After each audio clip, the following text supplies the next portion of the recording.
Qui d'autre que moi aurait pu accomplir cette mission salutaire?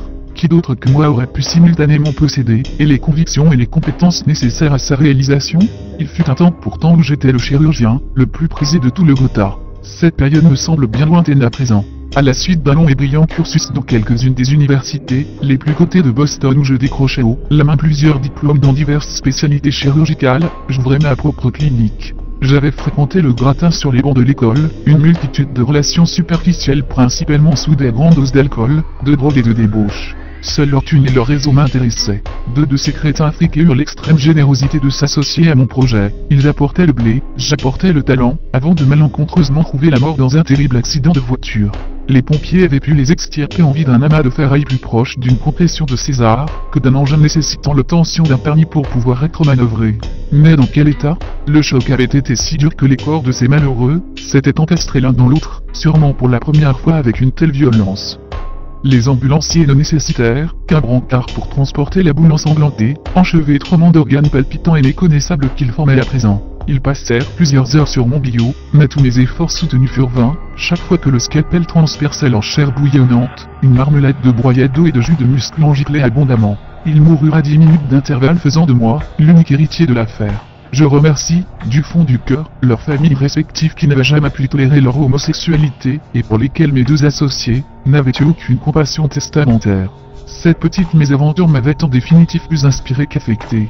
Dès lors je décidai de faire parler de moi en ouvrant le premier centre médical principalement dédié aux opérations de séparation de siamois. Je faisais preuve au départ d'une extrême bonté envers les malades les plus nécessiteux. Je payais même des émissaires, Barney et Collins, de vieux amis d'enfance qui n'avaient pas eu la même veine que moi et qui s'étaient embourbés dans le ghetto nous étions nés malgré leur talent fou dans l'art du baratin. Ils partaient à la recherche de siamois dans le monde entier, ils les dégoûtaient par n'importe lequel des moyens, ils les persuadaient de sauter le pas, d'admettre que les corps devaient être séparés, que risquer la mort était encore le prix le plus faible à payer pour s'épargner l'enfer sur terre. Je payais tout, des billets d'avion des monstres, à leur séjour à Boston avant l'opération en passant par le moindre de leurs caprices. Je les ménageais. Ils me permirent de me faire la main pendant un temps. Les médias furent alertés. Très vite je devins célèbre et internationalement reconnu. À l'époque déjà, je faisais les choudras de la presse, et il m'arrivait très fréquemment de faire des apparitions dans des talk shows. Tout cela était habilement négocié, c'est à moi sous contrat, interview ficelée, contrôle de l'image. L'un dans l'autre, je m'y retrouvais financièrement surtout au travers des exclusivités et des bouquins. J'avais volontairement transformé ma personne en objet médiatique, mais je tenais solidement les rênes, j'avais la tête sur les épaules, et mon talent de chirurgien n'en pâtissait nullement. Toutes mes opérations furent des succès, pas la moindre ombre au tableau. Bien évidemment je présélectionnais les candidats, dont la séparation avait le plus de chances de réussir, les autres passaient en file d'attente. J'envisageais tout cela comme un tremplin, vous l'imaginez bien. Jamais je n'aurais voulu vouer ma vie à la charité. Je venais des bas-fonds et je savais que je devais tout à un système que je trouvais en fin de compte assez fair-play. J'exècre tous les bons samaritains croulant sous l'ordre dès la naissance qui se déculpabilisent en donnant aux plus déshérités sans calculer, sans envisager de retour sur investissement. Mais pour qui se prennent-ils ?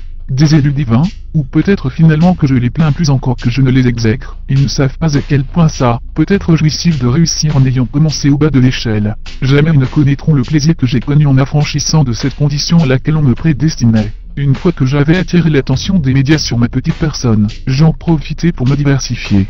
Je décidai de réduire progressivement le rythme des séparations de siamois pour me consacrer davantage à une franchise de chirurgie plastique que je venais de lancer, Jouvence. Très vite des centaines de plasticiens dans le monde adhérèrent à mon initiative. C'est à partir de cet instant que j'ai réellement pu mener une vie de milliardaire, et me rapprocher des élites, les côtoyer et me conforter dans l'idée que j'avais d'eux avant de les connaître. Ma clinique était le porte-drapeau de toute ma chaîne, irréprochable, j'ai opéré personnellement des plus grandes stars de cinéma aux plus discrets des hommes de pouvoir dans l'ombre. Je suis même intervenu une fois sur le président, savez-vous? C'était assez bénin d'ailleurs. Et dire que j'avais quitté mon collège dans le Bronx pour faire apprenti boucher. N'empêche, c'est cette école qui m'a permis d'acquérir toute la dextérité de mon coup de scalpel. J'ai appris en découpant les pièces de bidoche à tailler dans le vif sans hésitation. Maintenant que j'y repense, je trouve bien plus technique l'éviscération d'un bouc qu'une vasectomie. J'ai surtout révélé et développé un don extraordinaire, celui de pouvoir rien qu'au toucher et communiquer avec la chair, apprendre à ce qu'elle me révèle ses troubles et anomalies avec bien plus de précision qu'une radiographie. Enfin c'est quand même grâce au cours du soir que j'ai pu retourner dans le circuit classique et obtenir des bourses universitaires. Ce monde n'est qu'un vaste océan. Bien sûr, faut éviter de toucher le fond, où je sais certains se complaisent à y sédimenter. Enfin bon, ceux qui sont au top, quel que soit leur domaine, se trouvent au tout près de la surface. Et voilà ce que j'ai compris. Nous ne sommes que des gouttes d'eau ballottées par les courants. Bien sûr, on peut être la plus parfaite et magnifique des gouttes, mais ça n'est pas pour cela qu'on sera en surface. Seuls les remous et là-haut peuvent nous y conduire. Et une fois en surface, faut pouvoir y rester. Je pense que ça a très peu à voir avec la perfection de la petite goutte. Il suffit qu'une grosse vague déferle sur nous, même si on n'est pas à l'origine de cette vague. Et voilà qu'on se retrouve à nouveau sous les flots. Pire, voilà que pris dans un tourbillon, nous sombrons dans les abysses. Un rouleau s'est abattu sur moi. Une merde de franchisé qui n'est pas restée dans le rang. Une de ses clientes a vu ses demi-barres exploser, alors qu'elle s'envolait pour aller passer ses vacances en Californie. L'avion a de suite fait demi-tour, mais pas assez vite. Toutes les pistes d'atterrissage du Logan Airport étaient saturées. Aussi, pendant que l'avion tournoyait dans l'attente d'une autorisation, la bonne femme a clamsé après avoir perdu beaucoup de sang. La famille a porté plainte et il s'est avéré que mon connard de franchisé avait pris l'initiative de tester un tout nouveau produit pour remodeler ses nichons. Au regard de la justice, je n'ai pas été condamné, mais Jouvon ça fait les frais d'une contre-publicité impitoyable, une saloperie d'infanticide des médias qui lui avaient donné la vie. J'ai eu le droit à tout. Mon passé a été réinterprété à la sauce la suite après la pub. J'y avais tué mes 2 associés et maquillé leur meurtre en un accident de la route improbable. Leurs parents qui les reniaient à l'époque, venaient les pleurer sur les ondes. L'apprenti boucher que j'étais était devenu un tueur froid et sans scrupules. Certaines réactions thermodynamiques sont irréversibles. D'un point de vue purement physique, il est donc strictement impossible de remonter le temps, s'il fallait mettre en œuvre toutes les réactions inverses à celles qui ont formé l'univers de l'heure présente. Je me trouvais dans une situation de non-retour. La transformation médiatique, que venait de subir l'objet que j'étais, était irréversible. Je perdais tout, crédit, clientèle, clinique, pignon sur rue, droit de réponse. Je décidais donc de ne pas lutter contre le courant.